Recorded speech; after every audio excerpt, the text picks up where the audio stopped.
এতদিন ধরে এই লকডাউন, স্কুল বন্ধ। তো আমি ভেবেছিলাম যে সব থেকে বেশি গুরুত্বপূর্ণ হচ্ছে ক্লাস 10 এবং 12-এর।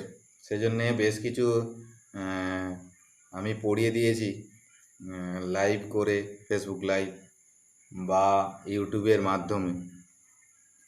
তো ইতিমধ্যে ক্লাস 9-এর ছেলে মেয়েদের, আমার স্নেহের নবম শ্রেণীর ছাত্রছাত্রীদের আজকে আমি স্বাগত জানাই। ওদের অনুরোধে ওদের আজকে আমি ক্লাস 9-এর পদার্থের গঠন ও ধর্ম নিয়ে আলোচনা করব। যাই হোক, তোমাদের একটু দেরি হয়ে গেল, তোমাদের অত গুরুত্বপূর্ণ নয় যদিও, সময় আছে। ওদের শিরে সংক্রান্তি বলে ওদের ক্লাসগুলোই বেশি করা হচ্ছিল। যাই হোক, 9-এর পদার্থের গঠন ও ধর্ম। তার আগে আমি একটু তোমাদের সাথে গল্প করতে চাইছি, যেটা হচ্ছে যে বিজ্ঞান তো ওনাকে জানার আগ্রহ নিয়ে বিজ্ঞান। তো তোমাদের মাথায় জাগে না প্রশ্নগুলো, এগুলো মানে আমি যে প্রশ্ন বলছি দেখো, এটা হচ্ছে যেমন যে ছুরির ওই ধারালো প্রান্ত দিয়েই কেন কাটা যায়, কোনো কোনো যেটা কাটবো আর কি কাটা যায়, কিন্তু ভোঁতা প্রান্ত দিয়ে কাটা যায় না। তারপরে তোমার যে নদী বা যেটা বাঁধ বলি, বাঁধের তলদেশটা মোটা করা হয়।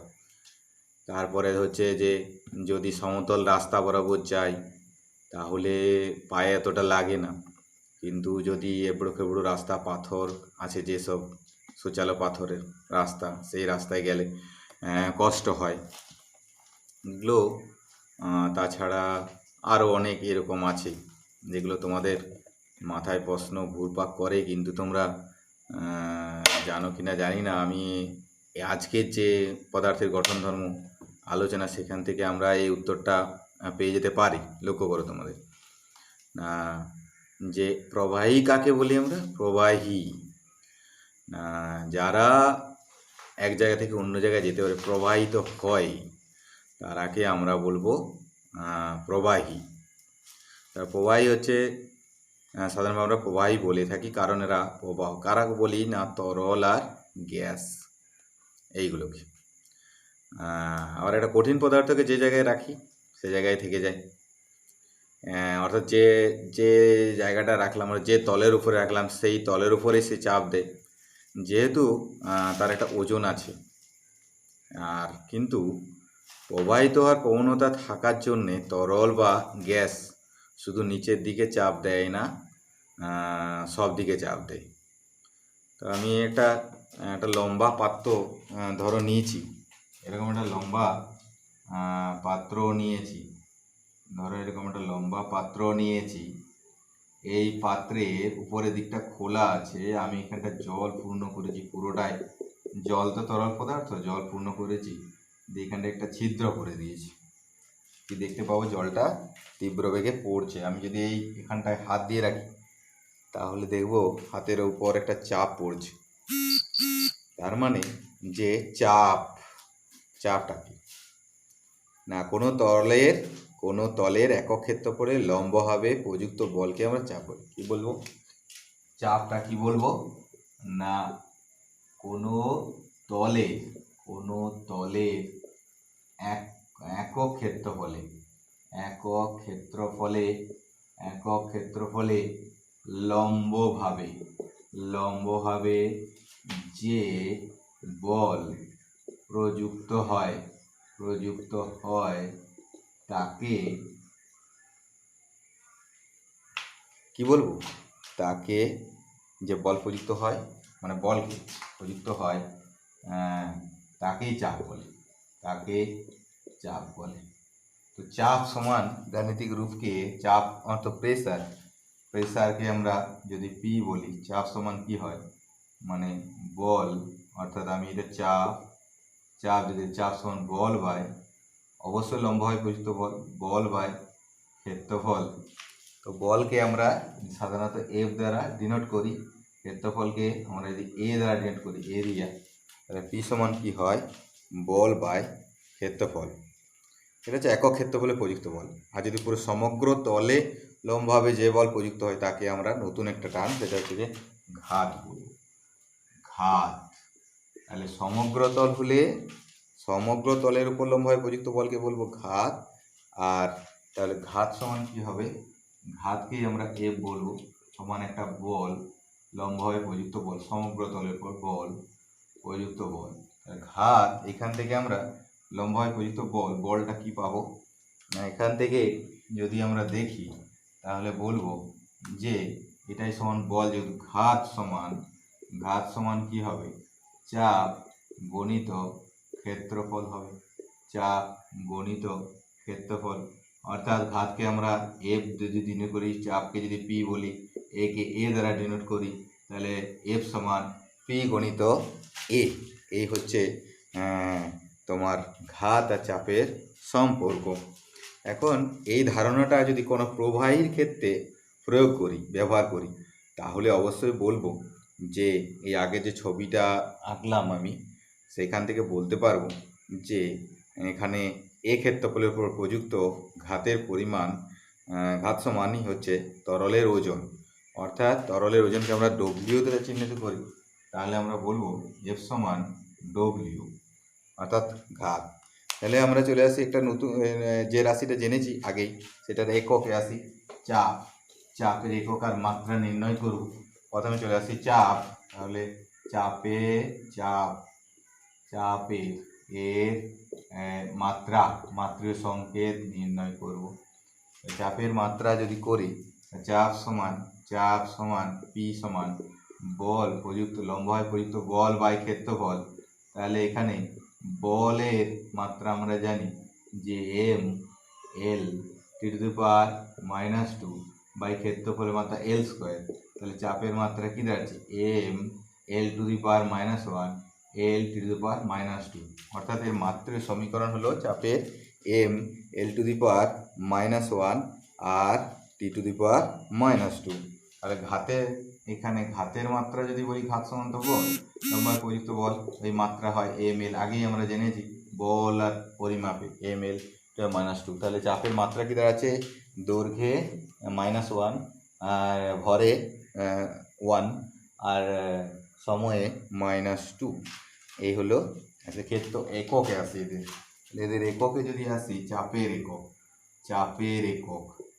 এককে যদি আসি, তাহলে সিজিএস পদ্ধতিতে কি হবে, সিজিএস পদ্ধতিতে চাপের একক অবশ্যই এইখান থেকে আমরা নির্ণয় করবো, মুখস্থ না করে। সেটা হচ্ছে বলের একক যা হয়, বলের একক সিজিএস পদ্ধতি কি হয়, ডাইন। আর ক্ষেত্রফলের একক কি হয়, সেন্টিমিটার স্কোয়ার। এক কথায় আমরা কি বলবো, ডাইন cm⁻²। সেমভাবে এসআই পদ্ধতিতে যদি করি, তাহলেও আমরা পাবো যে এসআই পদ্ধতিতে এর একক কি দাঁড়াবে, এসআই একক হবে চাপের, তোমার হবে এটা ডাইনের জায়গায় তখন নিউটন হবে, নিউটন মিটার স্কোয়ার, এটা হচ্ছে হয়ে যাবে নিউটন মিটার -2। একে একটা নতুন নাম দেওয়া হয়েছে, এটা পাস্কাল বলা হয়। এখানে বলা হয় পাস্কাল, ঠিক আছে। এখানে পাস্কেল বলে, পাস্কেলকে আমরা পি আর এ দ্বারা ডিনোট করি, পাস্কাল। তাহলে এই দুটো এককের মধ্যে সম্পর্ক নির্ণয় করব আমরা। তাহলে 1 পাস্কাল 1 পিএ পাস্কাল সমান আমরা কি লিখতে পারি, 1 newton by 1 metre square. 1 newton মানে 10⁵ dyne, 10⁵ dyne 10⁵ dyne by 1 metre, 1 metre সমান 100 সেন্টিমিটার। তাহলে এখানে দাঁড়াবে 10⁵2 তার হোল স্কোয়ার, তাহলে সেন্টিমিটার স্কোয়ারে এসে গেল। এটা কি দাঁড়াবে, 10⁵ 10⁴ সমানই হবে 10 ডাইন সেন্টিমিটার ⁻²। অর্থাৎ 1 পাস্কাল সমান 10 ডাইন সেন্টিমিটার স্কোয়ার পার সেন্টিমিটার স্কোয়ার। এইগুলো এদের একক। এখন আমরা যেটা নির্ণয় করব সেটা হচ্ছে যে তরলের মধ্যে কোনো বিন্দুতে চাপের পরিমাণ নির্ণয় করব। তরলের মধ্যে কোনো বিন্দুতে চাপের পরিমাণ নির্ণয়, যেটা বলছিলাম সেটা হচ্ছে যে তরলের মধ্যে কোনো বিন্দুতে চাপের পরিমাণ নির্ণয় করব, ঠিক আছে। তো ধরে নিলাম একটা পাত্র নিয়েছি, এখানে তোমার ডি ঘনত্ব বিশিষ্ট একটা তরল নেওয়া আছে, আর তরলের উপরে তল থেকে এইচ গভীরতায় এক্স একটা বিন্দু, এই বিন্দুতে চাপ নির্ণয় করব, এই এক্স বিন্দুতে চাপ নির্ণয় করব। ঠিক আছে, তাহলে এই এক্স বিন্দুকে কেন্দ্র করে একটা ছোট্ট বৃত্তাকার একটা একক ক্ষেত্রফল এই ক্ষেত্রফল ছোট্ট বৃত্তাকার অনুভূমিক তল, যার যাকে এ এ বলছি, আর লম্বভাবে অবস্থিত এটা। তাহলে এই তলটার ক্ষেত্রফলটা আমরা এই ধরছি যেটা, আর তোমার আর এর উপরে লম্বভাবে অবস্থিত একটা তরল স্তম্ভ এ বি সি ডি, এটা আমরা কল্পনা করে নিলাম। তো এবারে নির্ণয় করব, যেসব সূত্র আছে সেই সব থেকেই আমরা নির্ণয় করব। দেখি কিভাবে নির্ণয় করা যায়। তাহলে এই যে কল্পিত তরল স্তম্ভ, এই তরল স্তম্ভটার ওজন ই হবে এ ক্ষেত্রফলের উপর লম্বভাবে প্রযুক্ত বল বা ঘাত বলতে পারি এফ। তাহলে এখানে আমরা কি কি ধরেছি, ডিটা হচ্ছে তরলের ঘনত্ব, ডি হচ্ছে ঘনত্ব তরলের, বি হচ্ছে ঘনত্ব, এইচ হচ্ছে গভীরতা, উচ্চতা, এবিসিডি। আমরা চলে আসছি প্রথমেই যে কিভাবে এটা নির্ণয় করব। প্রথম হচ্ছে যে এবিসিডি তরলের এ বি সি ডি, এই তরল স্তম্ভের এবিসিডি তরল স্তম্ভের তোমার আমি নির্ণয় করব ওজন। তরল স্তম্ভের ওজন সমান আমরা কি বলবো, এটার ভর গুণিত এই স্থানের অভিকর্ষজ ত্বরণ জি দ্বারা গুণ করলে অভিকর্ষজ ত্বরণ। এখন এটার ভর কত হবে, ভর মানে আমরা জানি যে আয়তন গণিত ঘনত্ব, আয়তন গণিত ঘনত্ব, আর এই অভিকর্ষ ত্বরণকে জি বলবো। এখন এই আয়তনটা বার করবো, এটা তো যে আয়তন কত হবে, উচ্চতা বা গভীরতা আর এই ক্ষেত্রফল এ, আর এটার হচ্ছে তোমার হচ্ছে গভীরতা ধরেছি এইচ, ঘনত্ব যদি ডি ধরাই আছে আমার ডি আর জি, তাহলে এখানে পেয়ে যাই তোর ওজন সমানই এটাকে আমরা বলবো ওজন বা বল, এটা সমানই বলবো ঘাত, এটাকে আমরা ডিনোট করছি এফ দ্বারা। এখন এরপরে আমরা বার করবো কি না এক্স বিন্দু, অতএব এক্স বিন্দুর তরলের চাপ সমান, অতএব এক্স বিন্দুতে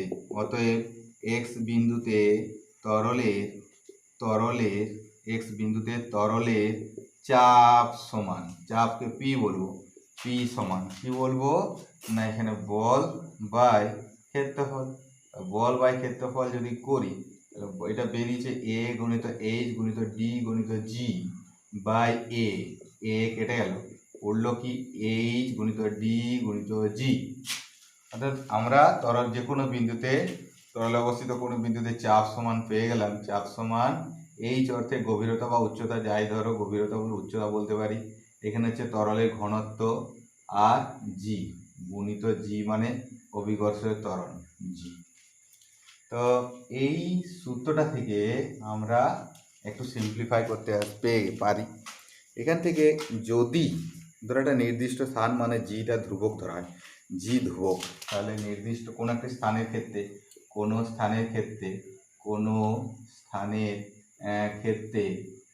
জি সমান কনস্ট্যান্ট, জি হচ্ছে ধ্রুবক, জি হলো যদি কনস্ট্যান্ট হয় তাহলে দুটো ক্ষেত্র পেতে পারি, এক চাপ পি ভ্যারিসেস, এইখানে ডিটা ধরে নির্দিষ্ট তরল ধরেছি, ডিটাও কনস্ট্যান্ট, তাহলে ডিও যদি কনস্ট্যান্ট হয়, ডি সমান কনস্ট্যান্ট, তাহলে এইচ ভ্যারিসেস কি দাঁড়াচ্ছে এইচ, অর্থাৎ তরলের চাপ কোনো বিন্দুতে চাপ হবে চাপ ভ্যারিসেস গভীরতা। এখানে আমরা কি পেলাম, চাপ ভ্যারিসেস গভীরতা, গভীরতা যত বাড়বে চাপ তত বাড়বে, চাপ ভ্যারিসেস গভীরতা। এখান থেকে আমরা ওই যে প্রথমেই বলেছিলাম যে কতগুলো প্রশ্ন সম্মুখে মানে উত্তর আমাদের জানা দরকার, আগ্রহ এসব ব্যাপার নিয়ে বলছিলাম যেটা, তাহলে ওই যে বাঁধের তলদেশটা মোটা করা হয়, এখান থেকে আমরা পেয়ে যাব সেখানে কি না যত গভীর নিচে তলদেশ মানে গভীরতা বেশি, সেখানে যে জলটা আটকানো আছে জলটা চাপ বেশি দেবে, তাহলে আমরা মোটা করে রাখতে হবে যাতে ভেঙে না যায় এইটা। তবে সেইভাবে এখানে যদি আমি ধরো 2 নম্বর কেস চলে আসি, আবার নির্দিষ্ট স্থান হয়ে গেল, এখানে উচ্চতাটা কনস্ট্যান্ট নির্দিষ্ট গভীরতায়, সেটাও যদি কনস্ট্যান্ট ধরি তাহলে দাঁড়াবে পি ভ্যারিসেস ডি অর্থাৎ যে তরলটা নেব সেই তরলটা ঘনত্ব যত বেশি হবে চাপও তত বেশি হবে, তাহলে দাঁড়ালো চাপ ভেরিসেস ডি। এখন তরলের চাপের বৈশিষ্ট্যগুলো আমরা জানবো। প্রথমত কি না, অবশ্যই স্থির তরলের মধ্যে কোনো বিন্দুতে কতগুলো বৈশিষ্ট্য আমরা পয়েন্ট অনুযায়ী ভাগ করতে পারি, যে স্থির তরলে কোনো বিন্দুতে চাপ ওই বিন্দুর গভীরতা সমানুপাতিক। তারপরে স্থির তরলের মধ্যে কোনো বিন্দুতে তরল সব দিকে সমানভাবে চাপ দেয়, 2 নম্বর পয়েন্ট। 3 নম্বর হচ্ছে স্থির তরলের মধ্যে কোনো অনুভূমিক তলে সব বিন্দুতে তরল চাপটা সমান। এছাড়া কি বলবো, তরলের মধ্যস্থ কোনো বিন্দুতে তরলের চাপ পাত্রের আকৃতির উপর কোনো নির্ভর করবে না, মোটা হোক সরু হোক তার উপর নির্ভর করবে না। আর কি, তরলের মধ্যস্থ কোনো বিন্দুতে চাপ তরলের ঘনত্বের সমানুপাতিক হয়, আর তরল পাত্রের দেওয়ালে লম্বভাবে চাপ প্রয়োগ করে। এইগুলো আমাদের তোমার তরলের চাপের বৈশিষ্ট্য। এখন তরলের একটা ধর্ম আছে সমোচ্চশীলতা ধর্ম, যে ধর্মের সাহায্যে আমরা যদি বিভিন্ন আকারের তোমার বস্তু নিলাম, সেটাকে একটা তলে কানেক্ট করলাম, কানেক্ট করে যদি জল ভরলাম, জল ভরে দেখবো যে সমান উচ্চতায়, মোটা হোক সরু হোক সমান উচ্চতায় জলটা থাকতে চায়। এটা থেকেই কাজে লাগিয়ে শহরে জল সরবরাহ করা হয়। তো একটা জানা দরকার যে তোমার যদি কোনো পাত্রের ব্যাসটা 2 মিলিমিটার, 2 মিটারের জন্য তরল বিভিন্ন উচ্চতায় উঠে যায়, সরু নল, কৈশিক ক্রিয়া, সেই সিটি বিটি ক্যালকুলেশন, রক্তের কেউ যদি রক্ত পরীক্ষা করতে গেছে তা দেখবে যে সরু নল দিয়ে রক্তটাকে এরকম নলটা উঠে যাচ্ছে। বা ধরো সন্ধ্যার আলোতে যে সুতো ব্যবহার করা হয় বা তুলা ব্যবহার করা হয়। আমরা জানি যে পৃথিবীর বায়ুমণ্ডলকে ঘিরে অদৃশ্য আবরণ থাকে, 400 কিলোমিটার তো বটেই। পৃথিবীর আকর্ষণের জন্য বাতাস অণুগুলি মহাশূন্যে চলে যেতে পারে না, আর এই জন্যেই ভূপৃষ্ঠের নিকটস্থ মানে ভূপৃষ্ঠের কাছাকাছি সেগুলো বায়ু ঘন হয়, এবং যত উপরের দিকে যাওয়া যায় তত হালকা হয়। উপরের স্তরগুলোর ওজনের জন্য ভূপৃষ্ঠ সংলগ্ন বায়ু সর্বনিম্ন বায়ুস্তরটাতে একটা চাপ পড়ে। একক ক্ষেত্রফল বিশিষ্ট ভূমির উপর বায়ুমণ্ডলের ঊর্ধ্বসীমা পর্যন্ত বিস্তৃত বায়ুমণ্ডলের ওজনকে আমরা বায়ুচাপ বলি। বায়ুচাপ তাহলে কাকে বলবো, আসছি বায়ুচাপ প্রয়োগ করে তাকে বায়ুচাপ বলে। এই গেল বায়ুচাপ, এটা হলো বায়ুচাপ। আর বায়ুচাপটা সব দিকে সর্বমুখী। এই বায়ুচাপ আবিষ্কার বা উদ্ভাবন করেছিল যিনি, ওনার নাম হচ্ছে বিজ্ঞানী টরিসেলি, ইতালীয় বিজ্ঞানী টরিসেলি। তার বিখ্যাত পরীক্ষা দ্বারা সেইখানে দেখিয়েছিলেন যে বায়ুমণ্ডলের চাপ 76 সেন্টিমিটার উঁচু পারস্তম্ভের চাপের সমান হয়। 76 সেন্টিমিটার 760 মিলিমিটার উঁচু পারস্তম্ভের চাপের সমান হয়। এখানে উনি যেটা ব্যবহার করেছিলেন, একটা পারদপূর্ণ পাত্র নিয়েছিলেন। পারদপূর্ণ পাত্রে 1 মিটার বা 100 সেন্টিমিটার লম্বা একটা নল নিয়েছিলেন, যার ব্যাস ছিল 1 সেন্টিমিটার, যার প্রস্থচ্ছেদ ছিল 1 সেন্টিমিটার স্কোয়ার, এক মুখ খোলা। পারদপূর্ণ কাচের মধ্যে কাচের নলটাকে কাচের নল ধরো, কাচের নলটা পারদে পূর্ণ করে পারদপূর্ণ পাত্রের মধ্যে আঙুলটা দেবে ছেড়ে দিয়েছিল। তাতে দেখেছিল যে নলটা কিছুটা নেমে এসে 76 সেন্টিমিটার উঁচু অবস্থাতে পারদটা থেকে গেল, আর নিচ দিকে নাম ছিল না। তো এখান থেকে উনি ধরে নিয়েছিলেন যে বায়ুচাপ ওই 76 সেন্টিমিটার উচ্চতার পারস্তম্ভকে ঠেলে ধরে রাখে। আচ্ছা, বায়ুচাপ বাড়লে বা কমলে পারস্তম্ভের উলম্ব উচ্চতা বা বাড়ে বা কমে। তাহলে আমি একটা দেখছি যে যদি সিম্পল দেখি যে এরকম একটা পারদপূর্ণ পাত্র নিয়েছে, এখানে পারদ ছিল, আর এখানে তোমার নলটা টরিসেলির নল, এখানে দেখা আছে এই অবধি, এটা যদি এই অবধি, এটা হচ্ছে 76 সেন্টিমিটার উঁচু পারস্তম্ভে পারদটা কিন্তু ধরে রেখেছে। এখন প্রশ্ন জেগেছে এটাকে বলে টরিসেলির শূন্যস্থান। এই টরিসেলির শূন্যস্থান প্রকৃত শূন্যস্থান নয়, এটা হচ্ছে পারদ বাষ্প থাকে। এখন এটাকে যদি আমি হেলিয়ে দিই তাহলে কি হবে, টরিসেলির শূন্যস্থানের অবস্থা কি দাঁড়াবে? প্রশ্ন জাগে যে যদি আমি হেলিয়ে দিই তাহলে এই নলটা কাত করলেও টরিসেলির শূন্যস্থানের আয়তনটা হয়তো কমে যাবে, কিন্তু পারস্তম্ভের উলম্ব উচ্চতাটা একই থাকবে। এখন চলে আসে প্রমাণ বায়ুমণ্ডলের চাপ। প্রমাণ বায়ুমণ্ডলের চাপটা কি? প্রমাণ বায়ুমণ্ডলের চাপ আর তার মান নির্ণয় করব। প্রমাণ বায়ুমণ্ডল যে চাপ প্রয়োগ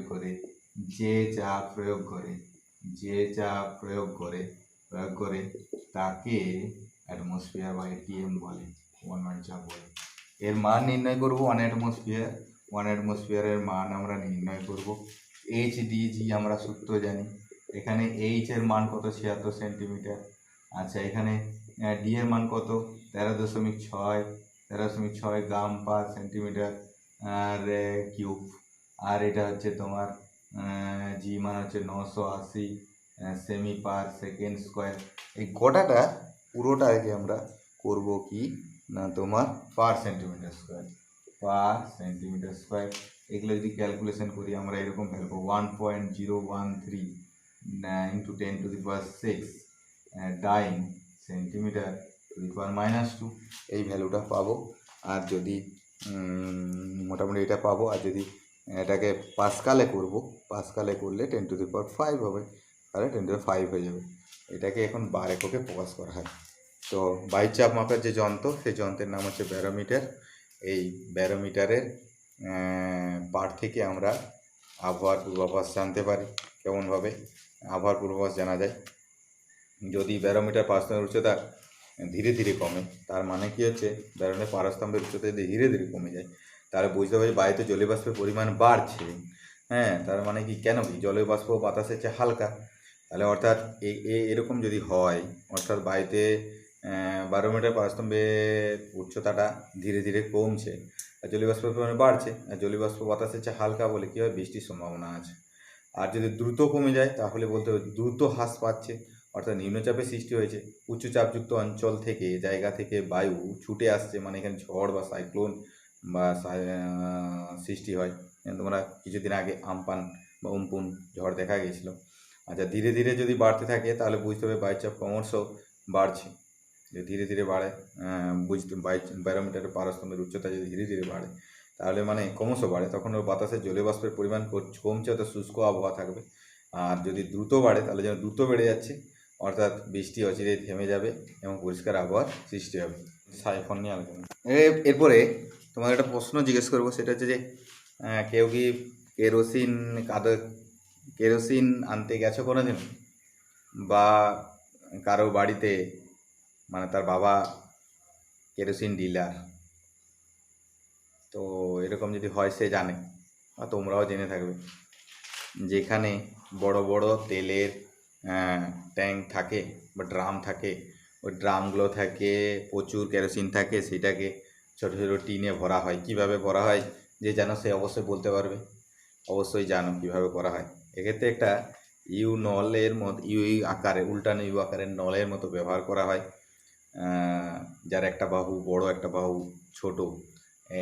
যে ড্রাম থেকে বার করব, সেই ড্রামের ছোট বাহুযুক্ত নলটাকে ডোবানো হয়, আর যে পাত্রে ভরবো সেখানে বড় বাহুযুক্ত নলটাকে ডোবানো হয়।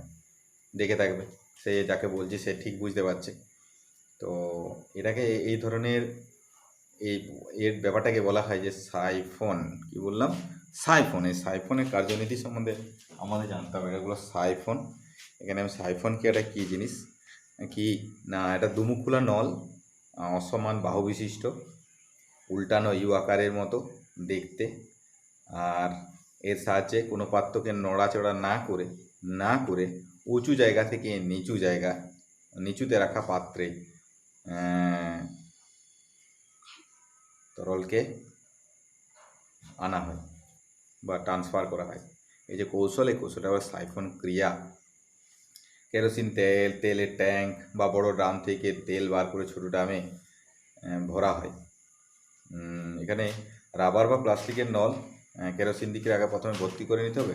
দুটো নলে হাতে আঙুল দিয়ে চেপে ধরতে হবে, দিয়ে ওই যে বললাম ড্রামে ছোটো বাহুটা নলটা ডুবিয়ে দিতে হবে, আর বড় বাহুটাকে ছোটো যে টিনের পাত্রে ঢালবো সেটাতে রেখে দিতে হবে। এবারে তাহলে কি হয় না, আঙুল সরে নিলেই দেখবো যে আপনি তেলটা চলে যাচ্ছে। দিয়ে যতক্ষণ না কী হচ্ছে, ছোটো নলটা যতক্ষণ তরলে নিমজ্জিত থাকে ততক্ষণ এই প্রক্রিয়া চলতে থাকবে। হ্যাঁ, কীভাবে কাজ করে ব্যাপারটা জানতে হবে। ধরে নিই যে এখানে একটা ABCD একটা সাইফন এখানে এটা উঁচুতে রাখা পাত্র, এটা উঁচুতে বড় পাত্র, হ্যাঁ উঁচুতে রাখা আছে, এটা ধরো বড় পাত্র। এখানে এটা অবশ্যই আমার আকারটা এইরকম আঁকছি, অনেক বড় পাত্র। আর এটা সরু পাত্র, এটা আমি আরও সরু পাত্র ধরে নিচ্ছি, ছোট পাত্র বা সরু পাত্র এখানে রাখছি আর কি, ডোবাচ্ছি এরকম যাই হোক, এখন আমি বললাম যে এটা হচ্ছে এ বি ছোট বাহু সাইফোনে, সি ডি হলো বড় বাহু। এখন এই দিক থেকে এইরকমভাবে তল যাচ্ছে এবিসিডি। তো কার্যনীতি ধরে নিচ্ছি যে এবি বাহুর সর্বোচ্চ বিন্দু হচ্ছে বি, এবি বাহুর সর্বোচ্চ বিন্দু বি, বি হচ্ছে সর্বোচ্চ বিন্দু, আর সিডি বাহুর সর্বোচ্চ বিন্দু হচ্ছে সি, সর্বোচ্চ বিন্দু সি। এটা একই অনুভূমিক তল আছে, বি এবং সি একই অনুভূমিক তলের আছে। এখন উপরে পাত্র ও নিচের পাত্রে তরল পৃষ্ঠের উপর চাপ, উপরে পাত্র বলা নিচের পাত্রে তরল পৃষ্ঠের উপর চাপ সমানই হচ্ছে বায়ুমণ্ডলীয় চাপ। তার মানে তরল পৃষ্ঠের চাপ সমানই বায়ুমণ্ডলীয় চাপ। তাহলে বায়ুমণ্ডলীয়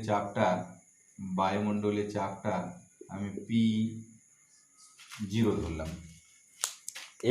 বি বিন্দুতে চাপটা আমি ধরলাম PB, সি বিন্দুতে চাপটা ধরলাম PC, বি বিন্দুতে চাপ PB আর সি বিন্দুতে চাপ ধরলাম PC। এখন বি বিন্দুতে তরলের চাপ সমান, তাহলে আমরা কি বলবো, অতএব বি বিন্দুতে তরলের চাপ সমান, বি বিন্দুতে তরলের চাপ সমান। তার মানে এখানে পি কি ধরেছি আমরা, পিবি সমান কি ধরবো, বি বিন্দু তরলের চাপ পিবি সমান, তরলের চাপ পিবি সমান আমরা পাবো কি না, বায়ু চাপ মাইনাস মাইনাস আমরা ধরবো যে এই H1 উচ্চতায়